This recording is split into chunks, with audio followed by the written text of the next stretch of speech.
Chegou o dia, meus irmãos. Para quem estava esperando ansiosamente, eu finalmente vou citar o Rei Leão na minha mensagem. Em 1994, Elton John ganhou um Oscar de melhor canção original, um Globo de Ouro de melhor canção original e também um Grammy pela composição de Can You Feel the Love Tonight, que foi o tema do nosso querido filme, O Rei Leão. E em um dos seus versos, essa canção diz algo parecido com isso. Você pode sentir o amor essa noite? Ele está aqui pairando e é suficiente para fazer com que reis e vassalos acreditem e deem o seu melhor. E embora essa canção tenha sido colocada num momento bem romântico do filme, o que fez com que a versão em português fosse para esse caminho também, a gente consegue perceber nessa livre tradução que existe um anseio permeando essa música. Esse verso que eu citei, por exemplo, fala sobre como, através da expressão do que ele chama de amor, as pessoas podem ir além das suas relações econômicas e sociais para darem o melhor um para o outro e contribuir para um ambiente, um mundo de harmonia. E embora Elton John apele e diga que o que produz essa harmonia é o amor, seja lá qual a definição de amor dele, há algo que nos dá base. Existe algo que, na verdade, nos impulsiona antes mesmo de nós conseguirmos expressar este amor. Se realmente queremos ver uma mudança nas relações sociais, se realmente queremos promover uma sociedade mais justa e relacionamentos mais saudáveis, não serve qualquer amor. Precisa ser um amor impulsionado, produzido em nós, resultado do nosso entendimento do Evangelho. Na semana passada, eu comecei uma breve exposição da menor carta de Paulo registrada no Novo Testamento. Uma carta onde todo o banco teórico das cartas que o apóstolo Paulo escreveu é colocado em prática. É exemplificado através das palavras do próprio Paulo e das atitudes que ele demonstra ter ali, das suas intervenções. É nessa carta que Paulo mostra de maneira bem vívida o poder do Evangelho para transformar a nossa vida e principalmente as nossas relações sociais. Eu quero ler com você hoje Filemon, versículos 8 a 20. Filemon, carta de Paulo a Filemon, versículos 8 a 20. O texto vai passar aqui para você na tela, mas se você tiver uma Bíblia, é muito importante que você abra, que você possa acompanhar ao longo da mensagem os versículos que nós voltaremos a ler. Se você quiser grifar ou anotar alguma coisa também, aproveite esse momento. Nós vamos ler Filemon, versículos 8 a 20. E antes de nós lermos, eu só quero recapitular algumas informações para você. De um lado aqui dessa carta, nós temos Filemon, que era um líder da igreja de Colossos. Ele recebia aquela igreja para que os cultos fossem feitos na sua casa. Ele era uma pessoa muito rica, muito influente nessa igreja. De outro lado, nós temos Paulo escrevendo, preso em Roma, numa prisão domiciliar, e que por obra da providência de Deus, encontra ali um escravo fugido, chamado Onésimo. Onésimo se converte e ajuda Paulo com alguns afazeres em Roma, até que chega um dia em que ele conversa com Paulo e fala: olha, Paulo, eu entendi o Evangelho, eu recebi Jesus Cristo como meu Senhor e Salvador, e eu estou arrependido de ter fugido do meu Senhor, de ter pegado algo dele. A gente não sabe o que foi que Onésimo pegou. De ter pegado algo dele, mas eu estou decidido a restaurar esse relacionamento, a voltar para o meu Senhor. E Paulo falou, tudo bem, vamos ver se a gente consegue fazer alguma coisa. Como é o nome do seu dono? E ele diz, Filemon, da cidade de Colossos. Olha só, gente, alguém que Paulo conhecia muito bem, na verdade. Então, Paulo escreve essa carta aqui para Filemon, para sua família, e para a igreja também que se reúne na sua casa. E junto, ele escreve uma outra carta, a carta aos Colossenses. E envia essas cartas com Onésimo e também com outro homem chamado Tíquico, para que eles pudessem entregar essas cartas ali naquela cidade. Nos versos 1 a 7, aqui de Filemon, como era comum nas cartas daquela época, Paulo vai se apresentar e falar sobre o seu carinho por Filemon. Ele diz que Filemon era um grande companheiro de lutas, um grande companheiro na fé, alguém usado por Deus para reanimar o coração dos crentes. Inclusive, se você puder, grife aí na sua Bíblia a palavra comunhão no versículo 6 e a palavra coração no versículo 7, porque elas são palavras centrais nesse livro, elas vão aparecer outras vezes. Comunhão é a palavra koinonia, que indica que você compartilha com alguém algo precioso. E coração, diferente do que nós estamos acostumados a usar a palavra cardiologista, por exemplo, cardia, aqui é a mesma palavra em grego para entranhas, ou seja, algo ainda mais íntimo e talvez até mais sensível, digamos assim. Vamos ver então quais são as recomendações de Paulo para Filemon, versículos 8 a 20, que o Senhor nos abençoe na leitura e meditação da sua palavra. Amém?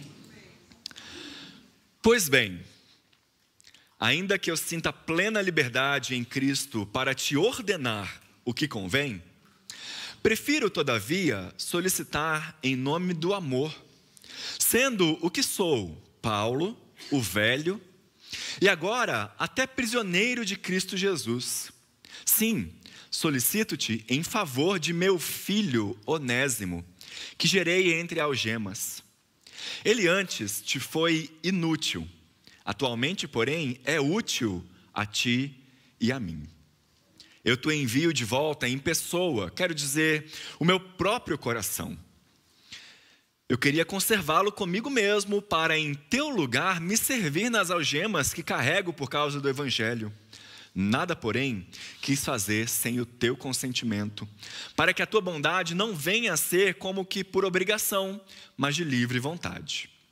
Pois acredito que ele veio a ser afastado de ti temporariamente, a fim de que o recebas para sempre, não como escravo, antes muito acima de escravo, como irmão caríssimo, especialmente de mim e com maior razão de ti, quer na carne, quer no Senhor. Se, portanto, me consideras companheiro, recebe-o como se fosse a mim mesmo. E se algum dano te fez, ou se te deve alguma coisa, lança tudo em minha conta. Eu, Paulo, de próprio punho o escrevo, eu pagarei, para não te alegar que também tu me deves até a ti mesmo. Sim, irmão, que eu receba de ti, no Senhor, este benefício. Reanima-me o coração em Cristo. Vamos orar mais uma vez. Senhor, como a tua palavra é rica, ó Deus, de grandes verdades. Obrigado, ó Deus, porque o teu evangelho é o poder para a salvação de todo aquele que crê e para a transformação da nossa vida. E justamente por isso, nós pedimos que nesse momento, o teu Espírito Santo, que inspirou o apóstolo Paulo ao escrever essas palavras de Filemon, possa iluminar o nosso coração, para que assim, essas palavras, ó Deus, possam fazer sentido, não só para a época de Filemon, mas para a nossa época, para a nossa vida, para trazer transformação, para trazer consolo, para trazer confronto, para trazer, ó Deus, verdades que o Senhor quer que apliquemos a nós. Que assim, Senhor, o Senhor possa nos ajudar a estarmos com os nossos ouvidos sensíveis para ouvir a Tua palavra nesta manhã. Oramos em nome de Jesus. Amém. Paulo começa então, versículo 8, dizendo que de certa forma ele poderia exigir de Filemon que ele fizesse o que ele iria pedir, recebesse Onésimo de volta obrigatoriamente. Isso indica que Paulo tinha consciência da sua autoridade apostólica. Mas vejam, ele diz: eu não vou apelar para a minha autoridade apostólica. Pelo contrário, justamente por considerar Filemon um companheiro com quem ele poderia dividir as cargas e a preocupação com a igreja de Cristo, Paulo entende que há entre eles uma liberdade, uma sinceridade, para que eles possam tratar com franqueza sobre algumas questões difíceis da vida. Lembrem-se que, apesar de Filemon ser um grande líder daquela cidade, uma pessoa proeminente naquela igreja, essa carta mostra que Filemon tinha algumas coisas pendentes na sua vida. Ele não era um líder perfeito, porque, como nós vimos na semana passada, perfeito mesmo, Deus só usou um. O restante, todos imperfeitos. A intenção de Paulo, meus irmãos, não era trazer aqui um exposit da vida de Filemon, não era cancelá-lo, né? Mas sim chamá-lo a aplicar de forma integral o evangelho. Fazer isso em todas as áreas da sua vida, inclusive na relação que ele, como um senhor, uma pessoa muito rica daquela época, tinha com os seus servos. E o que nós conseguimos perceber aqui é Paulo tomando um lugar de intercessor. E o seu pedido começa com ele se baseando em três coisas, três características. Ele diz: olha, eu não vou apelar para a minha autoridade apostólica, eu vou apelar para o amor. Portanto, considere três coisas aqui. Primeiro, sendo que sou Paulo o velho. E aqui ele não está falando só sobre uma questão de idade. Ele está pedindo que Filemon considere o quanto ele já trabalhou para o evangelho, para a expansão do reino de Deus. O quanto ele era uma pessoa que havia dedicado toda a sua vida, desde o momento em que ele se converteu ali no caminho de Damasco, para ser usado por Cristo, para pregar o evangelho entre os gentios. Segundo, considere a minha posição atual. Agora eu sou até prisioneiro de Cristo Jesus. Eu estou preso por causa da minha completa submissão à vontade de Deus. E em terceiro, eu te solicito em favor do meu filho Onésimo. Está aí no versículo 10. Ele chama Onésimo de meu filho. Paulo frequentemente se referia aos seus convertidos como seus filhos. Alguém por quem ele nutria um grande carinho como um pai. Pessoas com as quais o seu coração estava ligado, estava vinculado pelo evangelho de Cristo Jesus. Assim como nós tanto repetimos aqui que Timóteo era um filho na fé para Paulo, ele diz que Onésimo também era um filho. Mas um outro objetivo dessa fala de Paulo, meus irmãos, tem a ver com mostrar para Filemon que houve uma transformação na vida de Onésimo. Ele não era mais um escravo rebelde, ladrão e fugido, que estava fora dos limites da sua cidade, longe do seu senhor. Aquele que antes era um escravo, tornou-se um irmão. Que antes era um ladrão, tornou-se um cooperador.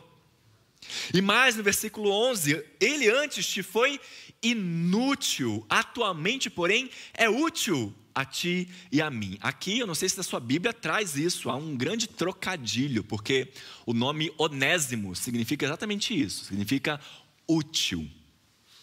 E aquele então que antes serviu como algo inútil, no sentido de que era alguém que não cumpriu o seu dever, que roubou algo, que fugiu e, portanto, não fez jus ao seu nome, se torna agora útil, porque como cristão, ele vai passar a ter uma nova atitude. A partir do verso 12, Paulo vai escrever de forma ainda mais comovente a respeito de Onésimo. Eu te envio de volta em pessoa. Quero dizer, o meu próprio coração. Olha para a palavra coração aparecendo aí novamente. Onésimo está sendo mandado de volta, mas ele não está mais sozinho, abandonado. Ele retorna apoiado, primeiro, por Tíquico, que está acompanhando, um dos cooperadores de Paulo. Segundo, por uma carta que foi enviada também para toda a igreja de Colossos. Uma carta na qual são enfatizados o amor, o perdão e a cooperação. E terceiro, essa carta aqui, retratando e tratando também especificamente do caso de Onésimo. Mas eu quero chamar sua atenção novamente para como Paulo utiliza a palavra coração. Ele diz que Onésimo era o seu próprio coração. Ele se sente tão profundamente apegado a esse novo convertido, que logo depois ele vai dizer que ele queria manter Onésimo consigo, para que Onésimo pudesse ajudá-lo mais ali em Roma.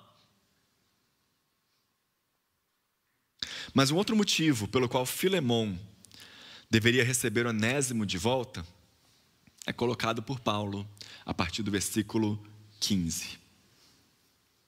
Ele apela agora para a providência de Deus. Tanto é que ele não diz: olha, Filemão, talvez Onésimo tenha feito isso, e começa a dar uma desculpa. Talvez a razão... Olha aí como ele diz: talvez a razão pela qual ele foi afastado de você foi essa. Vejam, Paulo não está isentando Onésimo de culpa, mas pede que Filemão veja e considere a gloriosa providência de Deus. Como Deus conduziu todas as coisas para que, em algum momento, algo maior, uma grande lição pudesse ser trabalhada na vida deles ali. Deus colocou a sua mão nesse acontecimento e usou esse ato mau de Onésimo para produzir o bem. Assim como nós temos lá no Antigo Testamento, lá em Gênesis, os irmãos de José fazendo algo asqueroso, algo mal, e Deus transformando esse mal em bem. Paulo diz que aconteceu dessa mesma forma aqui. E agora, Onésimo receberia Filemão receberia Onésimo não como escravo, mas como um irmão caríssimo, um irmão amado em Cristo. Eu quero também chamar a sua atenção para algo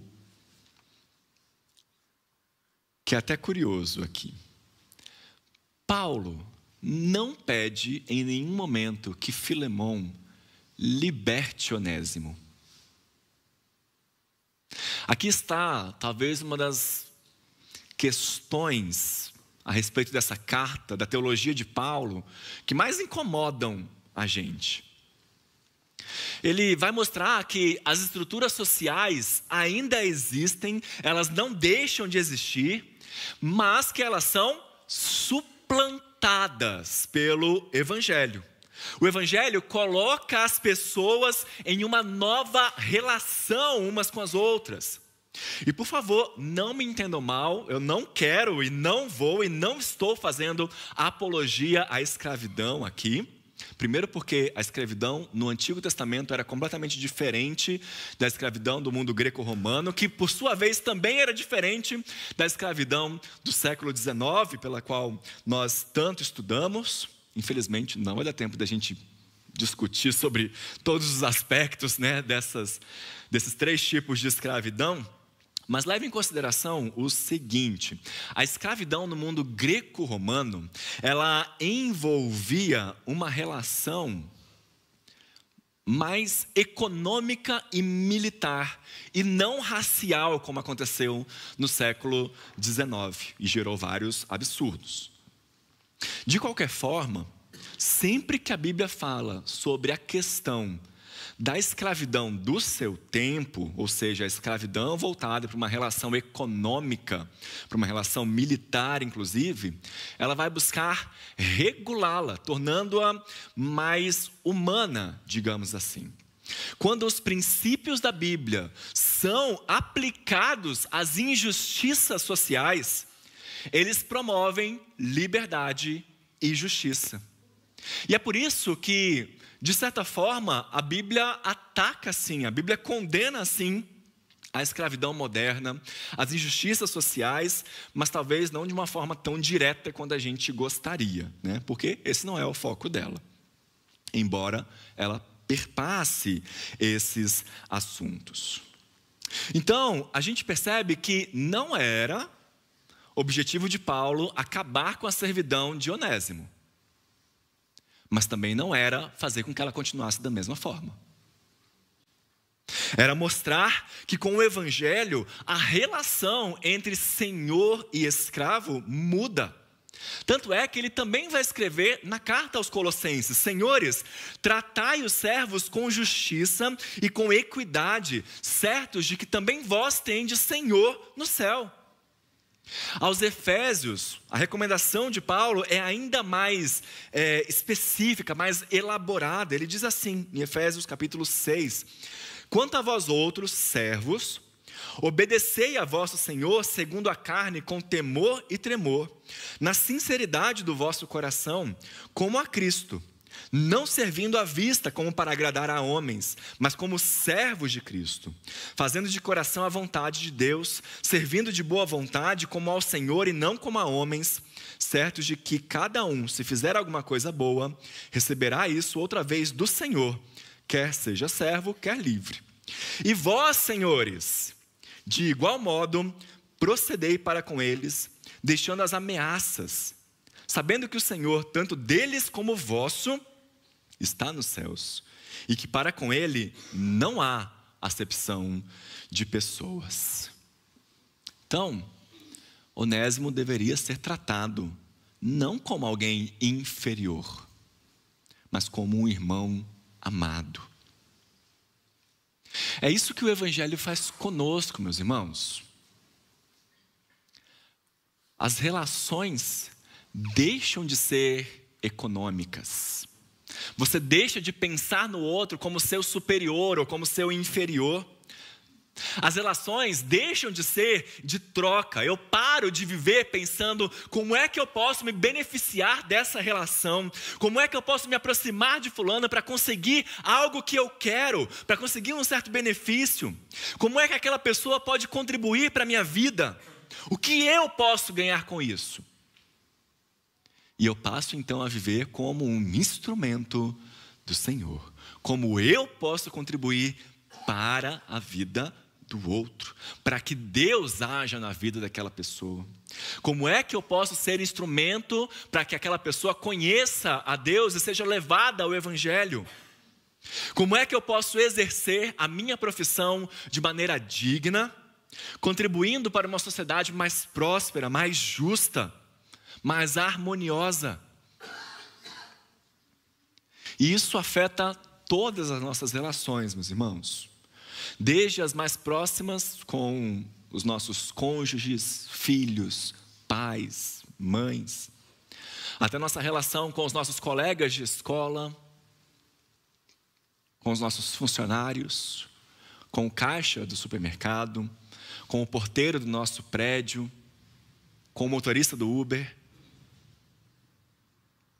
No final, o grande conceito, na verdade, que Paulo vai trabalhar aqui, é que a reconciliação trazida pelo evangelho, ela vai até além do perdão.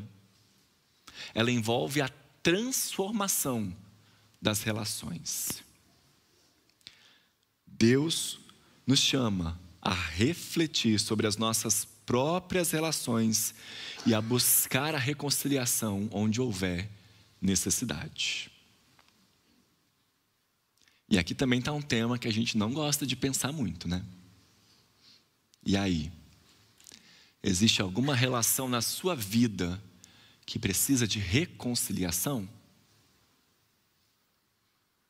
Alguém já te pediu perdão, mas você não conseguiu perdoar? Alguma relação lá do passado que você ainda guarda mágoas? Esses são temas muito sensíveis, mas que precisam ser trabalhados com o amor, com o apoio e a ação do Espírito Santo em nós. O apelo final de Paulo, então, é para que Filemon receba Onésimo numa nova relação, não mais como senhor e escravo, mas além dessa, como irmãos em Cristo, cooperadores, pares. E para tentar garantir isso, Paulo se coloca como mediador desse conflito, a ponto de assumir todos os riscos. Veja só novamente o verso 17. Se, portanto, me consideras companheiro, recebe-o como se fosse a mim mesmo.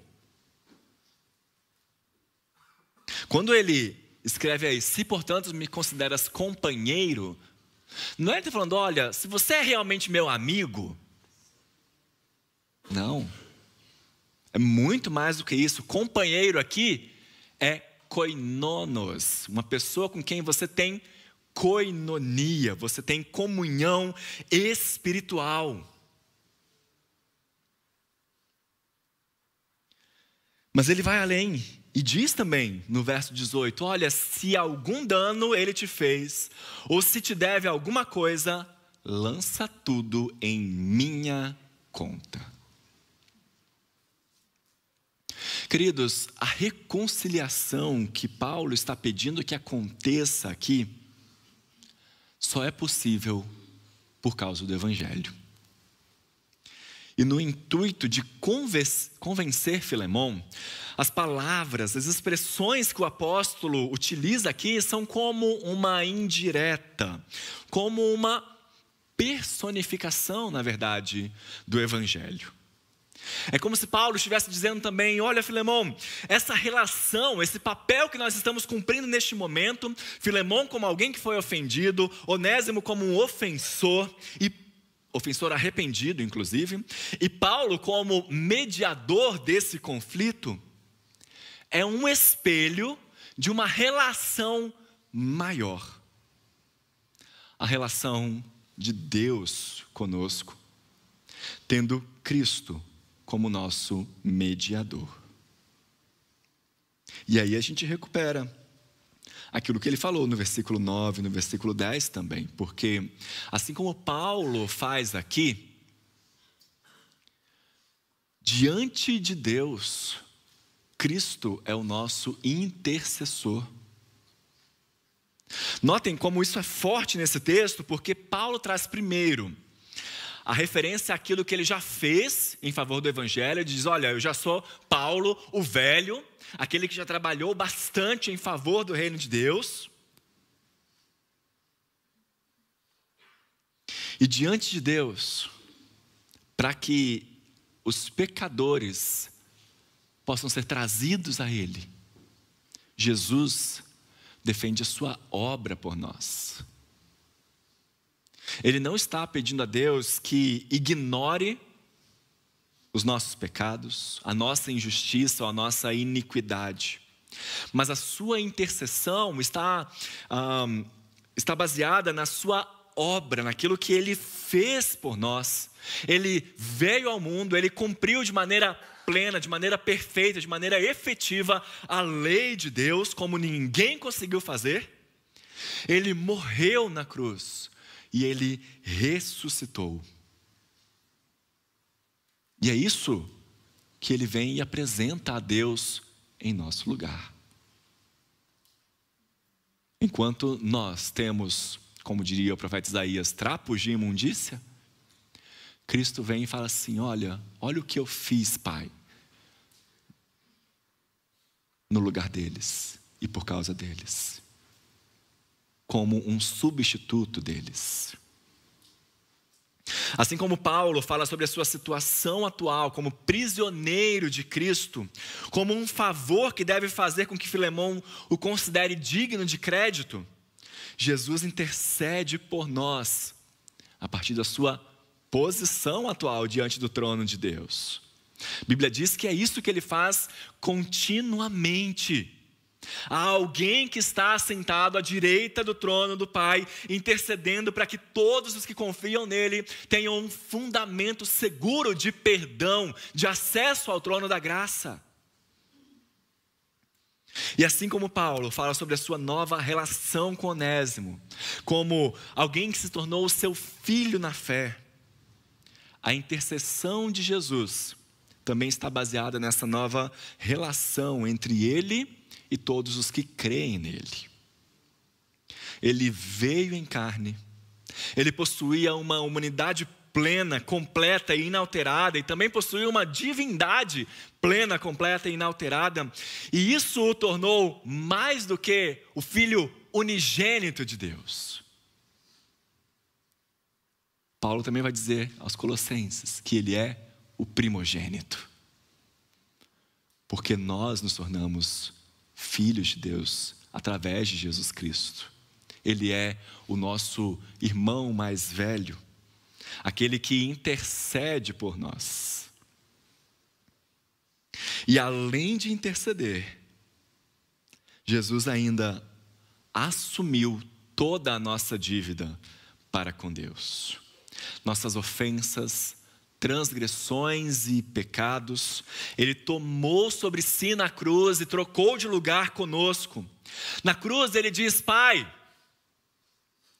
se algum dano o Carlos te fez, ou se te deve alguma coisa, lança em minha conta. Pai, se algum dano o Zé Roberto te fez, lança em minha conta. Se a Dalva te deve alguma coisa, lança em minha conta.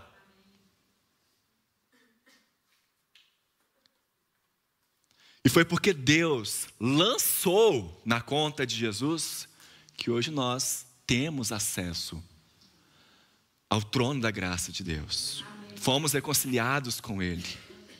É porque Jesus é o nosso intercessor que Deus responde positivamente. E então, como o próprio Paulo diz, nenhuma condenação há para os que estão em Cristo Jesus, e nada pode nos separar do seu amor. Nós estamos numa nova relação de paz com Deus, somos seus filhos, seus amigos, seus cooperadores, seus embaixadores neste mundo. Amém. Porque Cristo nos trouxe uma nova e restaurada relação com Deus. Essa relação pode ser espelhada em nossos relacionamentos com as pessoas. Assim como na canção de Elton John, Can You Feel the Love Tonight? Onde o amor é suficiente para fazer com que reis e vassalos acreditem no melhor um do outro. Nós vemos em Filemão que o amor de Cristo nos chama a ultrapassar as barreiras sociais e as barreiras hierárquicas também. Paulo apelou a Filemão para que recebesse Onésimo não como um escravo, mas como um irmão amado. E isso nos desafia a ver além das classificações, além das divisões humanas, e a nos reconciliar com aqueles que, pelo mundo, podem ser vistos como inferiores ou diferentes, mas que na igreja, através do amor de Cristo, está unificado a nós. O amor de Cristo nos unifica nos iguala e nos chama a viver em comunhão genuína. Que assim, meus irmãos, nós possamos sentir e viver este amor em nossas vidas. Que nós sejamos capazes de perdoar, de reconciliar, de amar, seguindo o exemplo de Paulo, de Filemão e de Onésimo.